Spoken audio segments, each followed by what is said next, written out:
Hello, everyone. I'm Thor Gunderson, and welcome once again to Just Asking for a Friend, the program where we go throughout the collecting community and meet collectors, content makers, people throughout the industry, sculptors, what have you.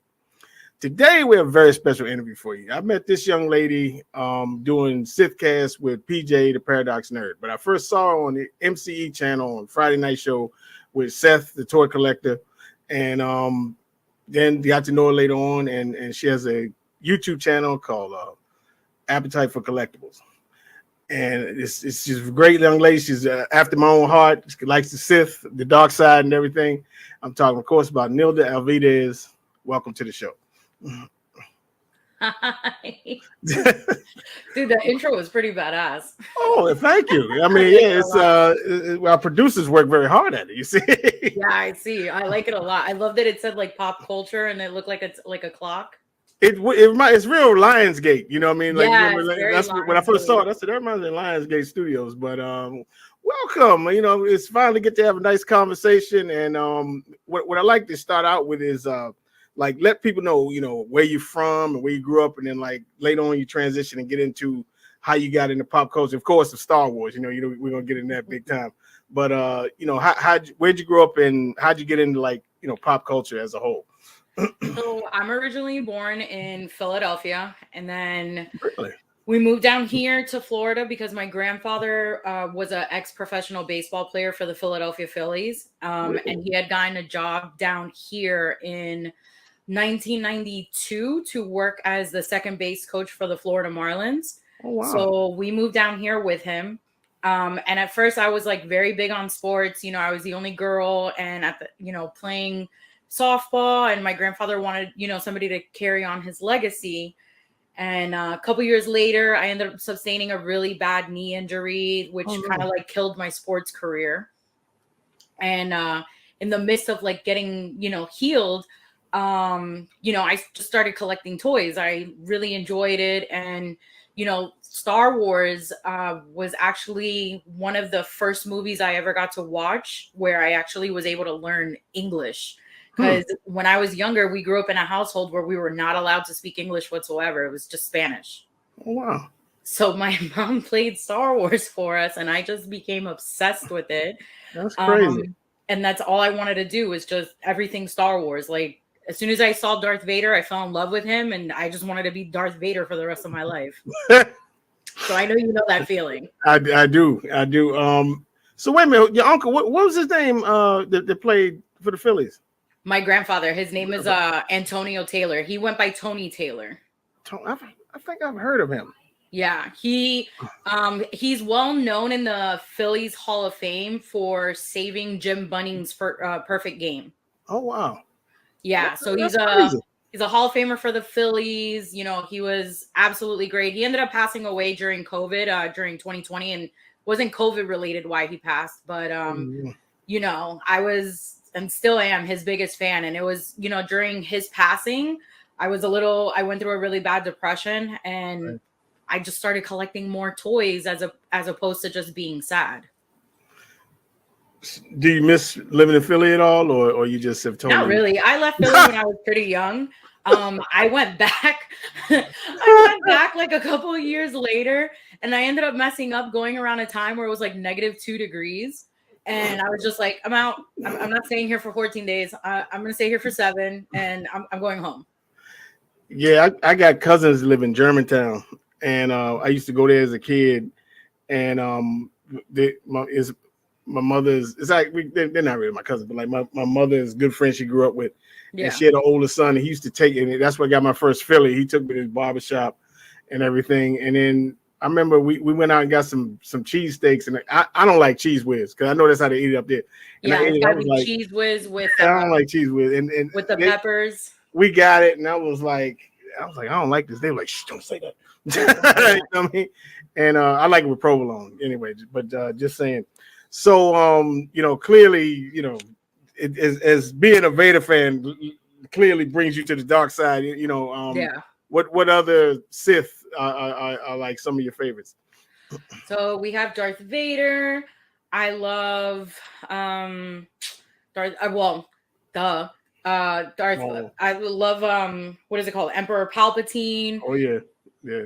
You know, everybody's misconception of Kylo Ren. Like, I love Kylo Ren's mask. It's so badass. The character, but you know, I just loved his mask. Darth Revan, Darth Bane, 100%. It's because I love most of the old Republic stuff, and then you know me, I love the Inquisitors. Oh yeah, Like, that is their own category of such badass people. Yeah, with Kylo Ren, initially I wasn't a big fan of his because you know I'm not a big fan. Like I grew up with a friend that he always flew off the handle and you know and felt like the world like so when I saw Kylo Ren it reminded me I was like, oh my god, this like you know because I always go to see the villain, you know what I mean, especially with Star Wars, and I was like, yeah, I'm not liking this. But like as it evolved with him and he became more calm and smooth, like I liked him better with that cape. Like you know, when he flicked that cape, I was like, okay, that's smooth. You know what I mean? Like I love the first 5 minutes of Kylo Ren and you know the Force Awakens when he's coming down the ship as they first arrive in the planet. Yeah. And you know, you see the mask and you're just like, whoa, this is kind of creepy. But then you know, you get to learn his character and you're like, oh, he's a little child. But the problem I had with his first outfit, I always thought he looked like Ghostface from Scream. Yeah. Like especially when he got that hood on, and I was like, he looked like Ghostface. You know, and so it just the Force Awakens it just didn't do it for me, you know, right away. I mean, the saber's cool and everything, but yeah, the saber's pretty cool too. Yeah, but I gotta get it. I used to have the original premium format with him, but I gotta get another one, and everything. So, what would you say your favorite Star Wars movie is? Oof, I'm torn between you know, every time people ask me, like my 3 have changed because of other films coming out. Right. Yeah. But if I had to categorize it, my number 1 will always be The Empire Strikes Back. There you go. Love it. I can quote that movie from cover to cover. I remember seeing the anniversary of it in theaters, and I'm just sitting there like this and just quoting the whole entire scene between, you know, him and Luke. Second would be between it would be between Rogue One and Revenge of the Sith. I love Revenge of the Sith. Those are my two. Those are my two. Yep. It's funny because Rogue One was never in that. I was more like Empire Strikes Back, Return of the Jedi, and then, you know, Revenge of the Sith. But then Rogue One has literally, like, it's become one of my ultimate favorites. Rogue One felt like the old days, like when I saw it, and especially at the end with the ship battles and everything. And I was like, it took me back to 4 years old. I swear. And we also got to see a more hardcore Vader. And saw another. But see, and I tell people all the time with that, I was like, y'all, I got hyped, but I said, look, I already knew. You know, y'all can sit up here and say he ain't do nothing. And because I read a lot of the comic books and like in the comic books, Darth Vader's castle. Those and the ones, the Dark Horse ones. Yeah. You know what I mean? So like he was vicious in those. And they was like, well, we don't never get to see it on screen. I said, well, trust me. And then that came out and I was just like, in one of the Dark Horse comics, I remember reading him and Luke were in the same planet, and he didn't even like feel him or anything. No. And this was way before, you know, A New Hope. They were in the same area. That was something of the Mind's Eye or something like that. That was I forgot the name of that story, but I know exactly what you're talking about. So I always get it. Like I always find this interesting. What would you say your favorite duel was? Like out of all of them. I don't like out of the duels. Yeah. If I had to rank my top 3, it would be number 1, Anakin and Obi-Wan Kenobi in Revenge of the Sith. Yeah. It's because I just love that whole entire scene. It's like you want to cry, but then you want to root, and then you want to cry again. Second one, even though the movie was a ultimate fail, I love the fight scene between Rey and Kylo in Rise of Skywalker. Interesting. Yeah, that fight scene was pretty cool. And then my third one would be the whole duel between and it sounds very comedic, but I love Yoda and Palpatine's fight. Yes. That is my favorite duel. Yeah. Because and it's for different reasons. Because one, that's the top of the heap. Like you don't get no higher than those two. And I remember seeing that, and I was looking forward to that more than I was looking forward to. I mean, I wanted to see the Anakin thing because I wanted to see the actual process of him becoming Vader. But like when that scene came on and Yoda just went in and just said, and I was like, oh, this gonna be and Yoda's like taking off his robe. But they talked trash. But I was like, wait, he said, man, if you're so powerful, what you leaving for? He said, you ain't gonna stop me. I was like, these families are talking trash. And I remember I was sitting there like, oh my God. I was like, this, and it was just, and I like that one because it came down to the Force because they were so powerful and everything. I mean, it wasn't as long as the other one, pause, but to me that was the best one. You know, was Yoda and Palpatine. I know there's like a ranking system when it comes to anybody in Star Wars. Yeah, but I know like Yoda, Mace Windu, Emperor Palpatine, and I forgot there's one more. I think it was Count Dooku. They're all ranked as 9. Yeah, right. So just to see 2 level tiered 9 people fight each other, it's it's to the death. Right.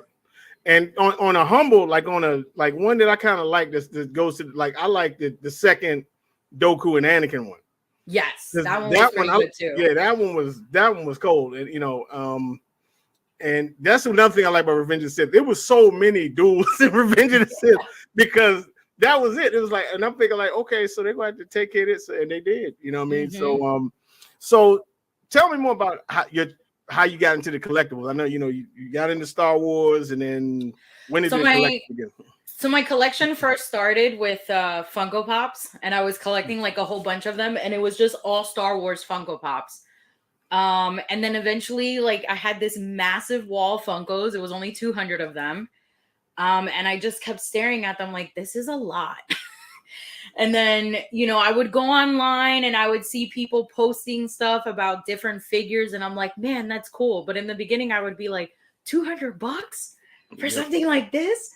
I'm like, nah, can't do it. I'll get the smaller version. So then I started collecting Black Series. And that was, like every collectible is another hole that you're diving into. Yeah. So then I stopped Funkos, started collecting all Black Series. And I was collecting the original Black Series, the red and black box. Collected all those. And then they started dropping off all the other waves. So next thing you know, I'm telling myself, like, I have like 300 Black Series and they're all in boxes and I don't want to take them out. But then eventually I'm like, why do I have all these toys that I can't take out? So I started taking them out. And then eventually they just started cluttering everything. And then I remember in 2020, after my grandfather passed away, the local comic book shop by me had dropped, and I love Darth Maul, dropped the Darth Maul sideshow of the Solo movie where he's sitting down on his chair. Yeah. And I saw that and I was just like, wow, you know what?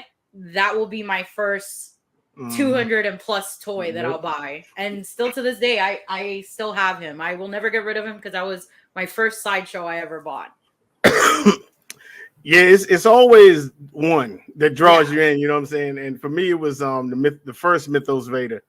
And because I remember, I was on the side like looking online, like, and I'm like, $300. I'm like, I ain't paying no 300 until I saw that, and I was like, yeah, I don't care how much this costs, I'm getting it. You know what I mean? And it's always the one that brings you to the dark side and everything. Yeah. So what would you say your what do you collect the most now? Just figures or hot toys? Or right now it's like a mix. Like I have my top 3 ones that I'm collecting. So like I'm collecting some sideshows, some hot toys, helmets, and then the original vintage line over here. Oh, okay. Yeah, the vintage stuff, some of that stuff is expensive. You know what I mean? I got very fortunate that, back then, I was dating somebody who, owned a store and we were able to get, certain collections. And sometimes we wouldn't even I wouldn't get collections for like the store. I would get them for myself. So like my vintage collection, I remember we went to an estate sale and this guy was selling all the original figures, the loose ones. Wow. From from 77 and 80, I think it was like 77 and 83. Yeah. And I was like, man. So I started counting and I'm looking, I'm like, dude, there's like 94 in here. I was like, and some of them are doubles.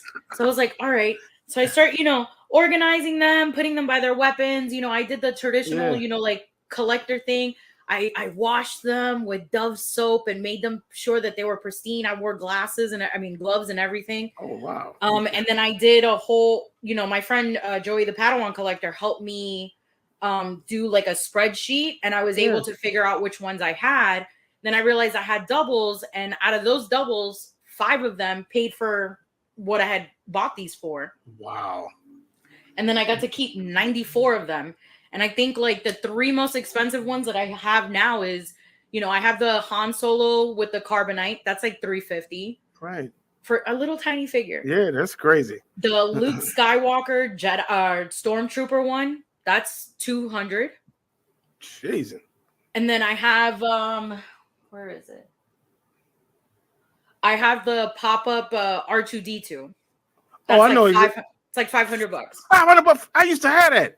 Yeah. Oh my God. These little figures, I'm telling you. Everybody like jokes around. I see people throwing these away at like garage sales for like $1, and I'm like, don't mind me, I'll take them. So do you have any of the vehicles? I know the vehicles must be more expensive. Yeah, I have some of the vehicles. Like right now, I have 3 right now. I have it's just the vehicles or any of the play sets. So I have the Jawas play set, I have the Creature Cantina, and then the Snow Speeder. So I said once I move in November, I'm gonna start getting more of like the old school play sets. Right. So yeah, I remember when you were on MCE, you that's when you were at the store. Yeah. The collectibles. So like, talk about that. Like, so you must have seen a lot of collections come through there, because it wasn't just Star Wars. Because I remember seeing like all Ninja Turtles. And it was everything. We were stuff. getting. Like we would go to a different estate sales. One of them was a whole warehouse with Hot Toys. Some guy was going through a bad divorce, and he wanted to sell his whole entire collection. And we obtained 200 different sideshow exclusive XM Studio stuff. It was insane. Wow. Yeah, able to sell them little by little to people.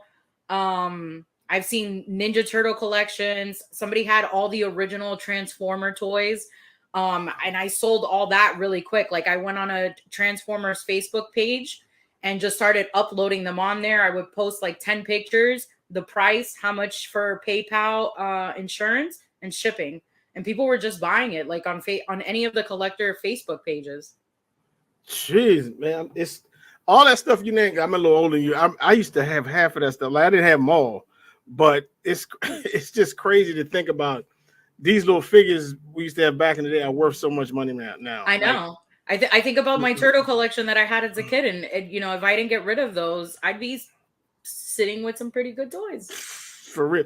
So, like, do you like you personally? Do you prefer to have them still in the package, or you don't mind they're loose? Or I don't know. It all depends on the toy. Like I love how I have them all placed. Like certain things I won't open, but other things I'll let loose. Like I just don't want the whole house to be like what is it? The Toy Soldiers, right? The movie. I don't want my toys attacking me. I mean, and plus you don't want to get to the point because some people come in and say, you become a hoarder. You know what I mean? But yes, yeah, nobody wants that. So it's difficult. Like you got to figure out where the fine line is between collecting and like I said, because I know there's some statue collectors that got stuff like on the floor and everywhere. I'm like, yeah, no. In the garage. Yeah, it just becomes a mess.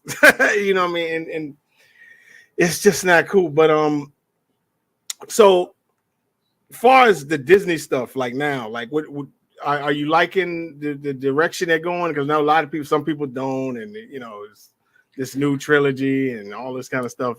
I think the direction that Disney is going with is that they're appeasing to a newer generation, right? To the kids. I agree. And I have this conversation with PJ all the time. He tells me, like even his own kids aren't liking it, right? And I feel like they're just trying to appease that generation. Me, I don't mind it because every generation has their own thing. True. For you guys, it was the original trilogy. Mm-hmm. Yeah. For me, I grew up as a kid watching the original trilogies, but I didn't get to experience, going to the movie theaters and waiting for it. But for me, I got to experience the prequels. Mm-hmm. I went to, I remember still going to go see Phantom Menace. I Me still too. have my ticket stub for Me it. too. I remember dragging my friends to go see it, and I thought it was the greatest thing in the world. So I feel like every generation has now gotten to experience their own generation of Star Wars. I remember going to see the fan. I was working at the time, and it just happened to be my day off. I was like, oh, cool, I get to go see it. So I went to see it, and I remember leaving, and these two young guys, and they stopped and we came out and looked at each other and said, you want to go back? Well, yeah, and they turned right around and went back in and saw it again. So the prequels, I was a fan of the prequels. For some reason, the Attack of the Clones didn't really. I think that's my least, as a whole, that's my least favorite Star Wars movie. Like even more than it was my least favorite, but I enjoyed it because we got to finally see Jango Fett. Well, I like that, and I like Yoda because a couple of friends of mine, Rodney included, and I remember back in '92 we were sitting in my basement and watching Empire Strikes Back, and one of them had the nerve to look at me and say, "What does Yoda do? He don't do nothing. He just sits here in the swamp." I said, "Man," I told him, I said, "Man, there was a time where Yoda was a monster. I don't want to hear that." And then Attack, and they both of them were sitting right next to me, and he came in and started doing it, and I turned around and looked at both of them, and they was like, "All right, man." I said, "I don't want to hear it." And so I told both of y'all, you know what I mean? So that was satisfaction for me with that movie when Yoda turned around and showed out, you know what I mean? And even in with, like I said, we just talked about with Revenge of the Sith. Far as the Disney stuff, I'm liking the Mandalorian. I like a lot of the animation. Yes, the animation has been great. Visions. I didn't even think about it. I'm excited for season 2. It comes out on May 4th. Oh, that's right. It sure does. Yeah. So I'm losing track. Something else. Ahsoka's coming out in August, I think.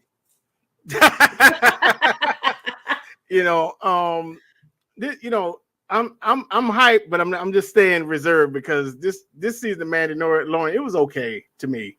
What did you think? It was yeah, it was like I didn't hate it, but I didn't like it. Like, if that makes any sense. Yeah, that's so, where I am. Certain episodes, I was just like, yeah, this is awesome. I felt like the second to last episode should have been the finale.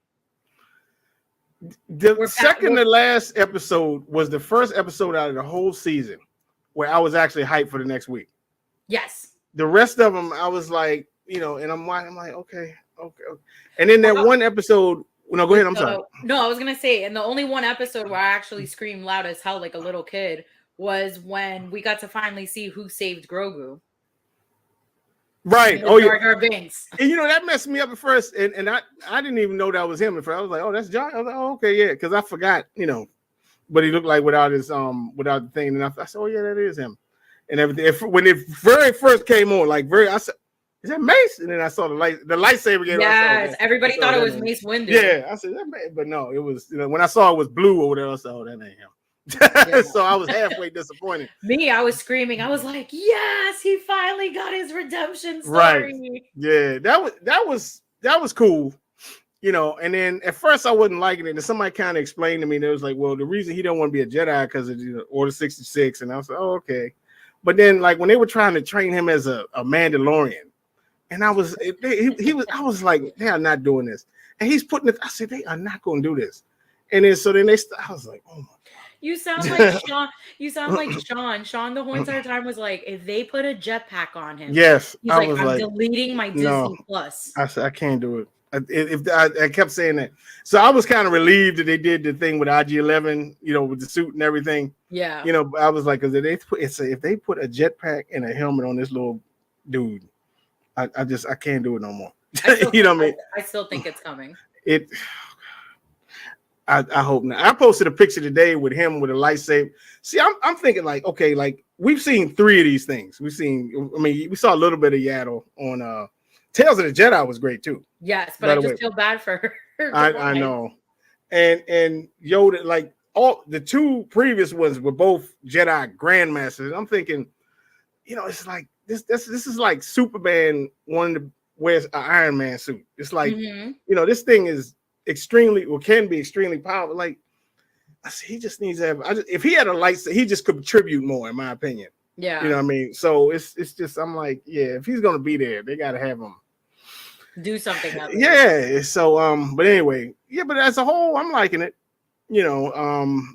They announced Rey is coming back and everything, and I think what I like about that, my problem with her was the whole time is that she used Luke / Anakin's saber the whole time.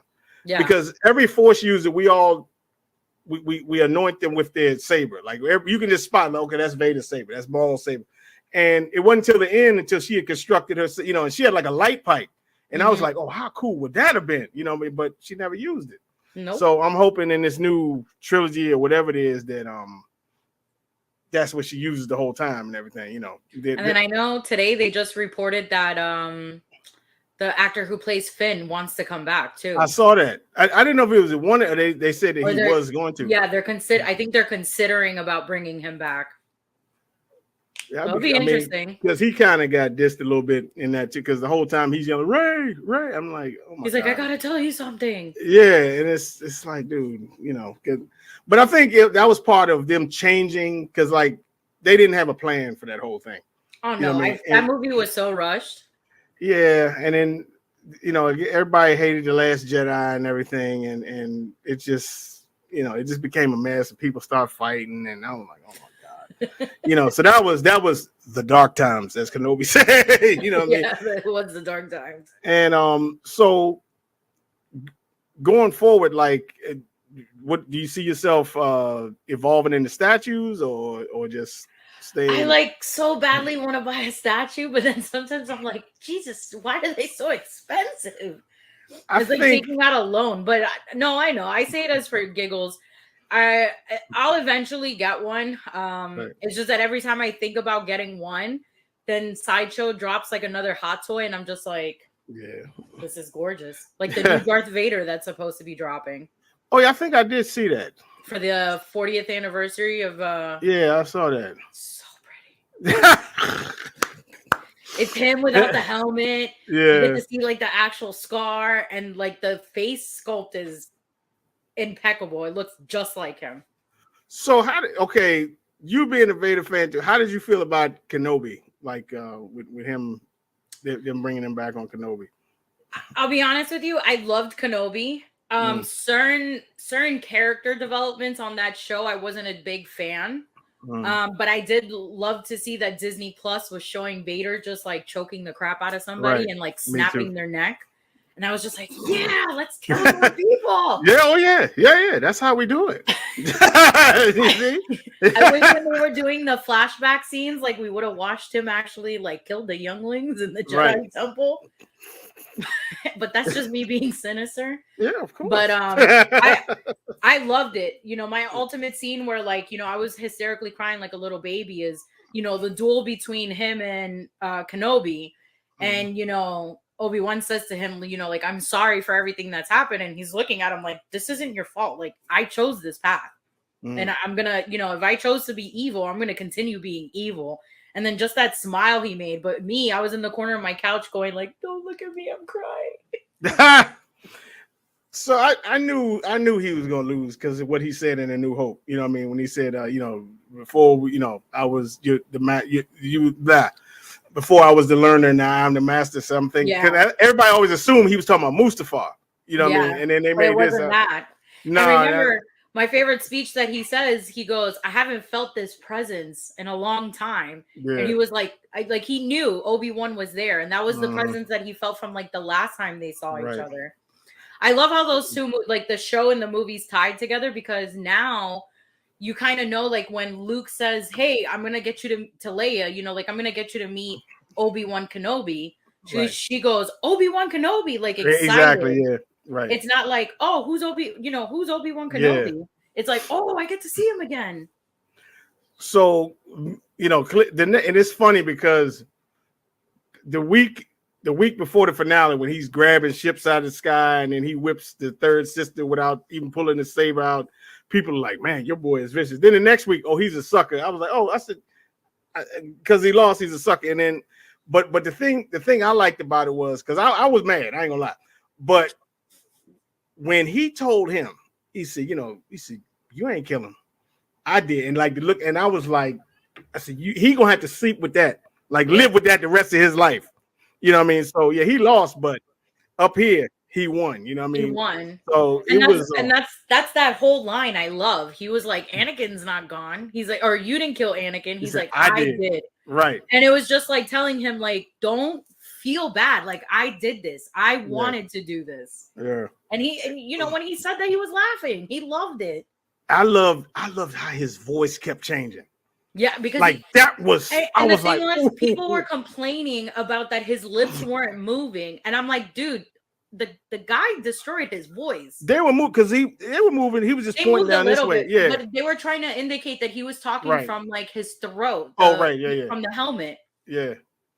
I loved it. I thought that was the most beautiful Vader that besides Rogue One, it was the most beautiful Vader we've seen in a long time. Oh, it's I know. If I could, I would discuss about Darth Vader for like an hour. I mean, I have no problem with that. You know? I remember when they first said it, and I was wondering, I was like, is James Earl going to do his voice? And it came on, and then I found out that wasn't him. Like that's AI. Yeah, so they took old recordings and used AI to be able to have like the conversations. I was like, I couldn't believe they still give credit to James Earl Jones. Oh yeah, he had to sell that. He had to sign over his rights. Yeah, but I'm pretty sure they paid him a good.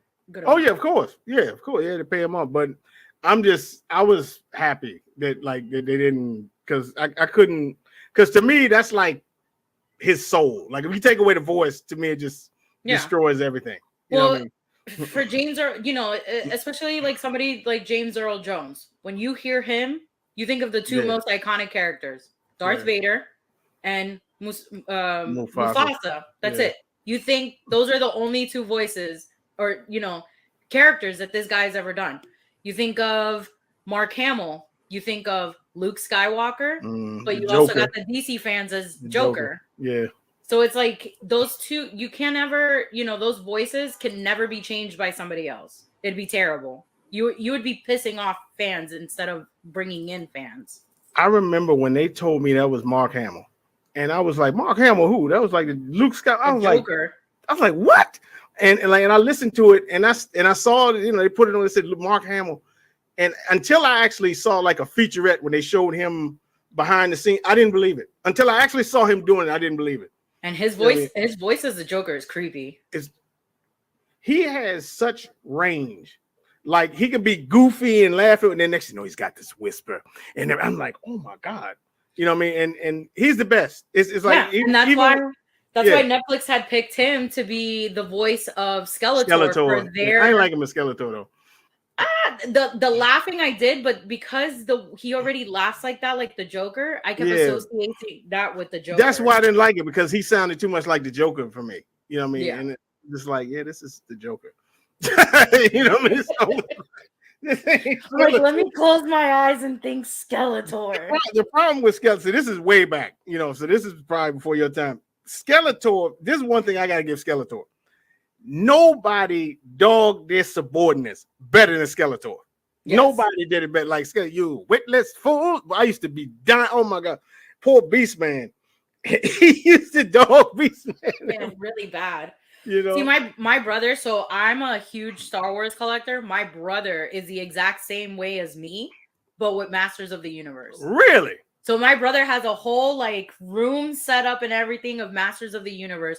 Like me and him joke around all the time, and we say like if we ever lived together, we would do a house like half Masters of the Universe and half Star Wars. No, my brother's collection is disgusting.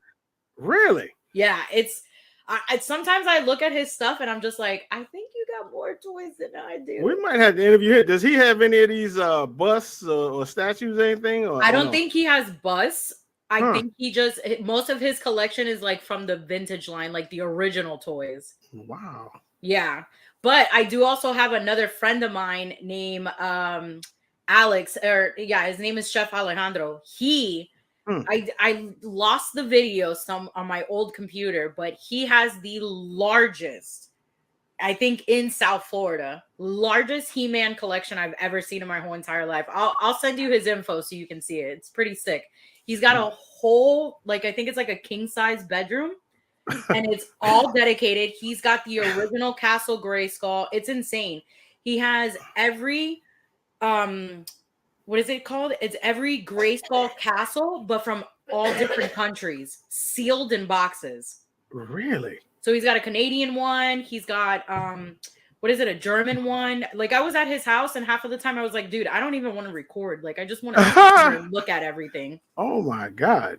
So Yeah, we talking like every room or just yeah, almost every room in his house. I'll put you on with him. It's pretty insane. Jeez, yeah, we gotta find these He-Man people because I know my man Lawrence. Ooh, he's the only real hardcore He-Man collector that I know so far. Yeah. Oh my God, what was I going to say?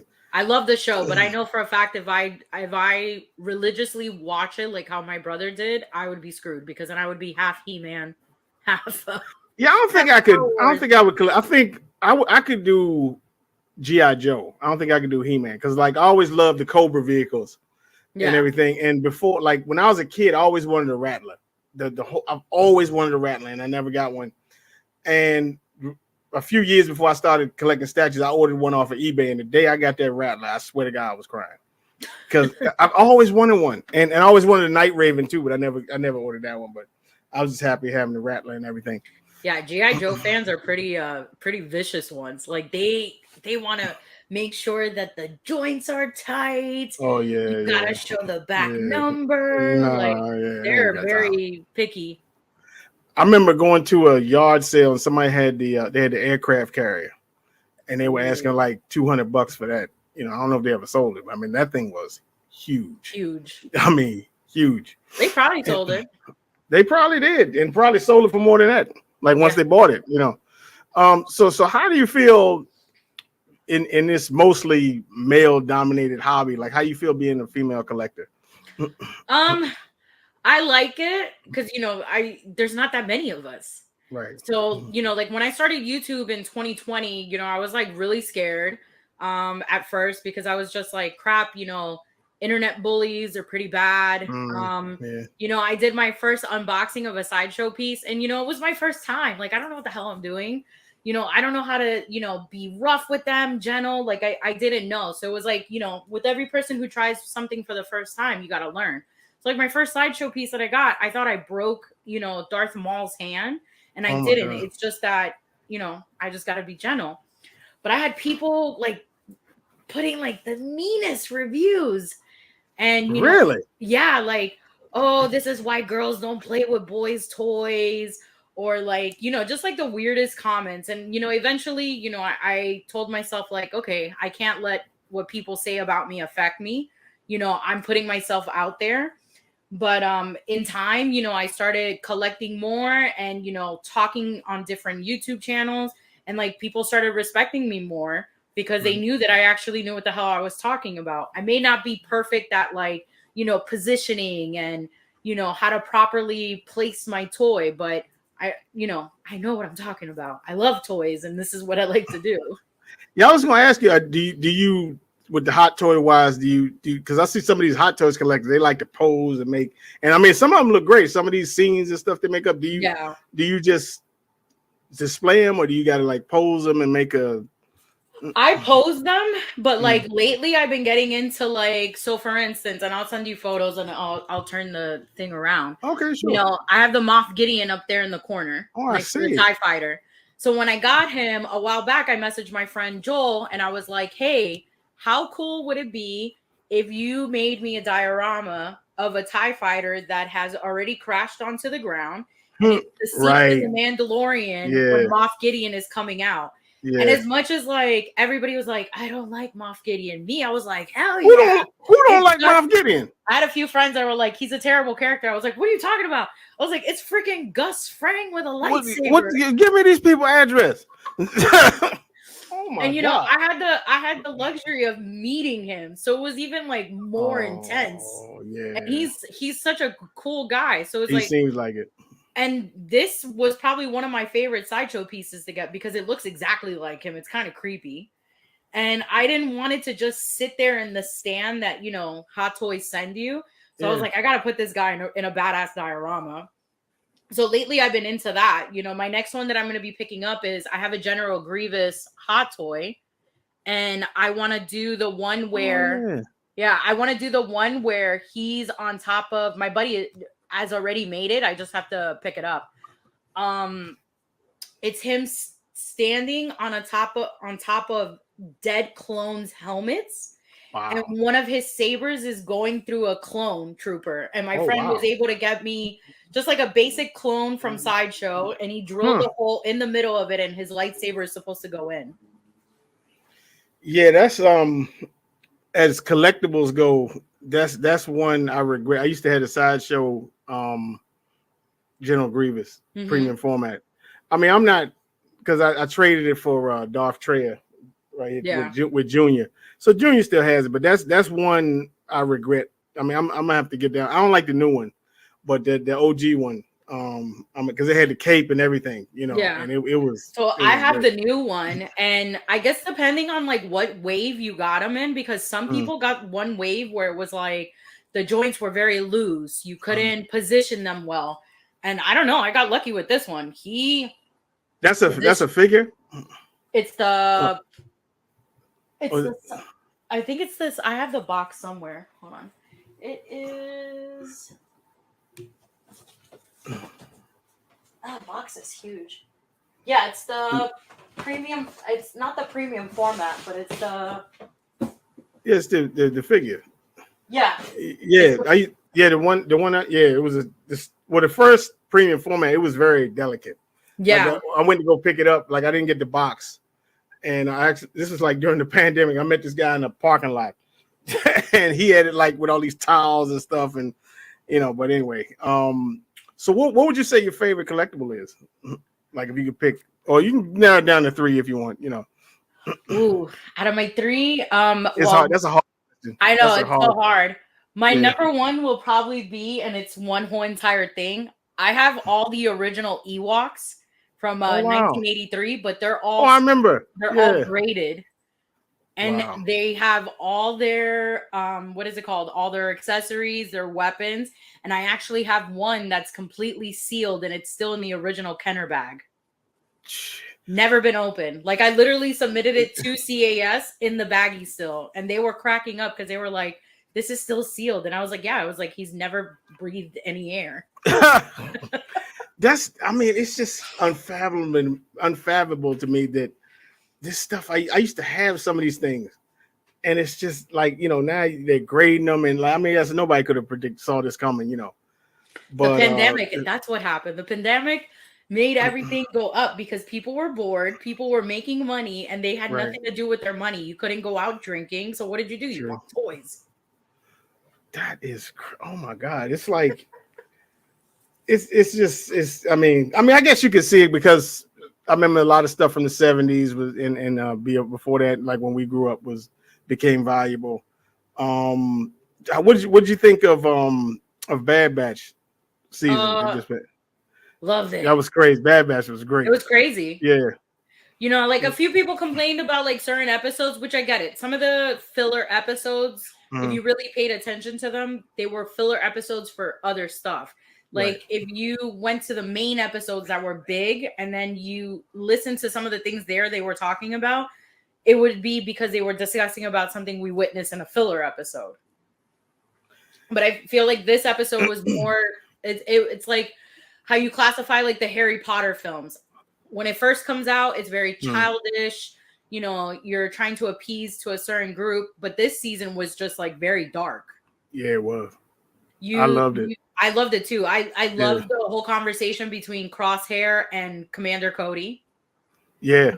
That whole, like, I was just touched by it while they're sitting there at the wall of all the dead clones. Yeah. You know, I could just name anything about that whole season.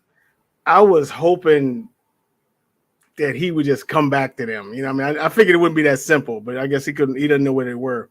Yeah. But and the finale, I didn't even know the finale was the finale. Like, I'm like, okay, something come. I'm like, that was the finale. Like, I'm like, it's not coming on next week. But yeah, that show is. And I'm sad that next season is the last season. I know, but the thing is, like, we're gonna be sad because, like, we're all gonna die. I know, man. It's oh my god. And I don't know, like I'm wearing the shirt now, and I don't even know if like my heart can take watching that. Like I was already Yeah, upset about Echo.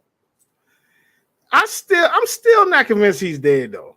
Like, I don't know. I felt like they would bring him back because when they during Star Wars Celebration when they were interviewing the whole cast, they yeah, were asking him if Echo was dead, and they were like, if we haven't confirmed it yet, then that means yeah. because I mean the only reason I said that when the doctor guy had his goggles, I'm like, okay, you figure they would find his body, Yeah. So I'm like, okay, that's kind of funny. But I wonder, and I keep thinking about what's going to happen with Omega. I mean, I guess we never really see her again. No. So And then now we're finding out she has a sister. I thought this show would probably tie in, maybe she would have a like somewhat linking with Boba Fett because right now they're in the timeline of it. yeah, I'm actually a little disappointed he didn't show up in The Mandalorian. Cause I figured they'd call in some backup, Now, how'd you feel about? Remember, Bo-Katan said that he's not a Mandalorian. He's not. Oh, that's true. One. Yeah, I mean, but Mando, you ain't got no shame. Call in some backup, my brother. Yeah. Because I remember between the weeks, me included, everybody thought that the armorer was a traitor. Dude, I made a whole video bashing her. Really? I made a video of me like zooming into my toy, going traitor. I was playing the theme song from the show Vikings. So I did a thing and I tagged her. I said, come on, fess up to it. You're the traitor. And she like looked at the video and she was like in her story. She saw the video? She saw the video. And like two people on their stories were like posting it to her. And she like later on made a video telling people like, and you guys thought I was the traitor? Oh, like, I just helped people. It was only one time something like that. I talked to your girl, Elizabeth Gruyon on Instagram. I know you did. And like she had gone, it was the first time going to Galaxy's Edge. And I wrote on her, I said, I wonder if these people know that the second sister's walking them. She said they had no idea how much danger they were in. I was like, oh my God. You know what I'm saying? Yeah. So I love her. Yeah, she was. I remember when that game came out, and I was like, because again, I'm a fan of Vader. Vader is the reason I love smooth people. Because like to me, he's the smoothest cat, save for James Bond, that I've ever seen in my life. Like, he doesn't get upset, doesn't raise his voice. No, Millennium Falcon got away. All right, no problem. All right, cool. We'll catch it later. And when you mess up, you die. That's it. Mm-hmm. You know what I mean? And so I was a big fan of hers in that game, and I'm mad that this new game that you gotta have PlayStation 5. I'm like, oh my God! So I know. I was so mad. I went to go pre-order it, and they were like, "Do you have a PlayStation 5?" Yeah, I was like, "You didn't make it for PS4? Okay, cool. So I won't be buying it. Right. I'm not buying PS5 just for the game. I'll wait until a year, and then you guys can give it to me." I do got to get, because I want to play we call Ghost of Tsushima 2, and that's coming out on 5 also. You're so like, I'm like, I'll just I mean, it's not gonna be anytime soon, but I was like, yeah. I'll tell you this. My favorite thing ever about that video game, and if you go on YouTube and you look at people's reactions, there's one guy, and I can't remember his name right now, but he does a lot of like trailer reactions, but he was playing the video game, and the scene where she's talking and she's telling them, they're talking to Cal, and she's saying like, I can't help you guys. And then you just see woof, and you just see Vader drop. And then they show, I knew it. You could tell watching that game that she was like, something weird was about to happen. And as soon as I saw the drop, I was like this, Vader! And I remember screaming so loud with my friends as we were playing this. And my friends are like, are you about to have a heart attack? I'm like, dude, it's Darth Vader. He just choked the crap out of her. We have not seen this in a long time. And I hopped out to see. I said, Big Papa has shown up. You see?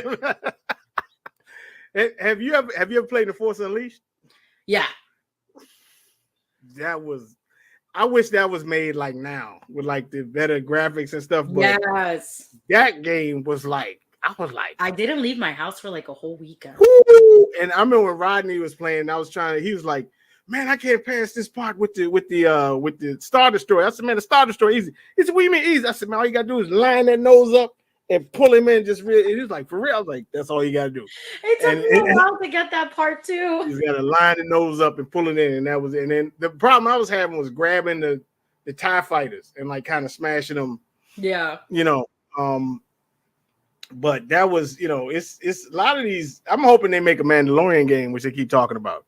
I know. I keep hearing rumors about that. That would be pretty fun if they did get to do like the mini adventures. That would, I mean, it'd be something different because usually it's a Force user or something like that.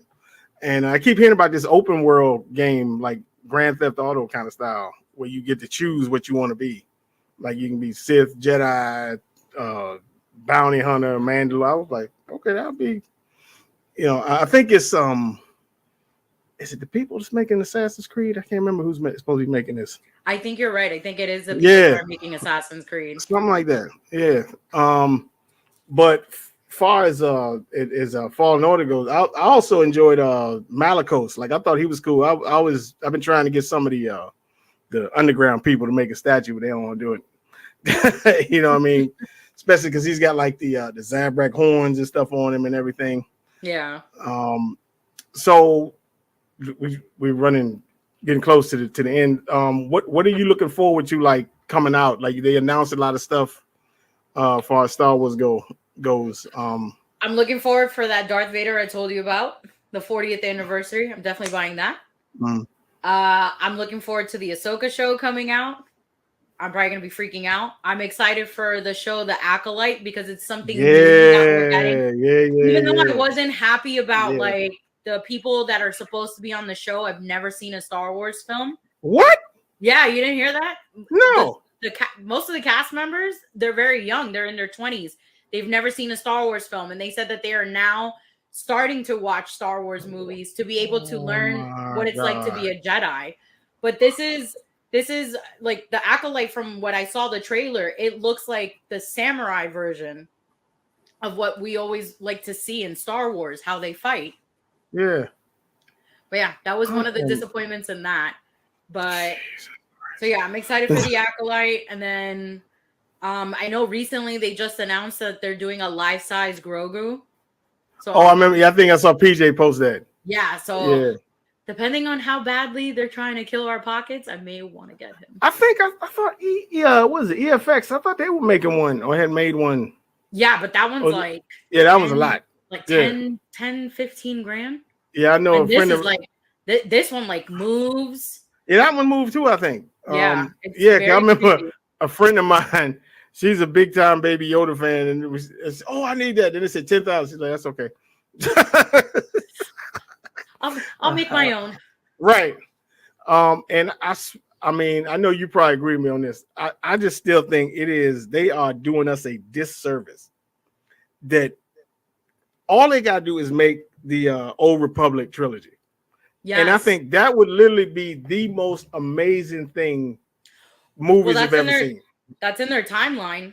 I saw that. They dish I think it's like a 10-year plan.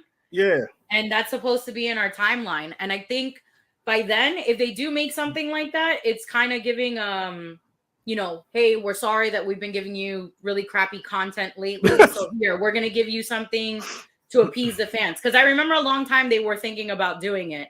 And at first it was a director who wanted to do an all-female cast. And Star Wars fans went crazy. They wanted to get the actress who plays Captain Marvel. I remember that. Yeah, I remember that. I remember that. And everybody was like, why? Darth Revan is not a girl. It's a guy. Don't do that. It's, I'm kind of halfway upset because I mean, when I heard about what George Lucas's original plan was for the sequel trilogies, that Darth Talon was supposed to be, and I was like, and then I thought about, kids, they can't do that with kids, you know what I mean? So, and I would love if they did like an over 18 Star Wars thing, where it's like rated R Star Wars, where you get to see like some of the characters that kind of dress a little bit more provocative than they're supposed to be on the show, be on a show, and like I want to see a Sith really kill somebody. I mean, they kind of did that with Andor a little bit, A little bit. even though I had to, like it halfway put me to, like, what did you think about that show? Like, it wasn't.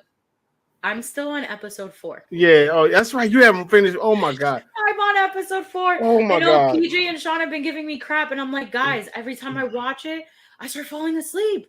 I'm like, it's so dry. I'm like, I'm trying to stay awake. And some of these fringe thought, it was so great. I was like, what was so great about it? I remember you on the show were like, what did I miss? Yeah, I missed something because it was a couple episodes. Like, I think the episode 2 when they like escaped, that was good. And then you'll get to they had like a heist or something. That was pretty good. And then after that, it was just like I'm like, what is, and I'm thinking, why do we need 12 episodes of this? Yeah. You know what I mean? I was like, why? And I had a friend of mine who called it Ass Door instead of Andor. This is horrible. That's and then I think about, okay, why do we need this guy's origin? Like, we know he dies like after one movie. So it's like, why do we need this? It's leading to show how they all came to be. Yeah, like how did he know K2SO? No, I don't need. I think like this movie, the next season that's supposed to come out, it's supposed to like end, and it ends right into A New Hope. Okay, I guess that's cool, but it's see, I was expecting more of like espionage and everything, and they got this guy living with his mother.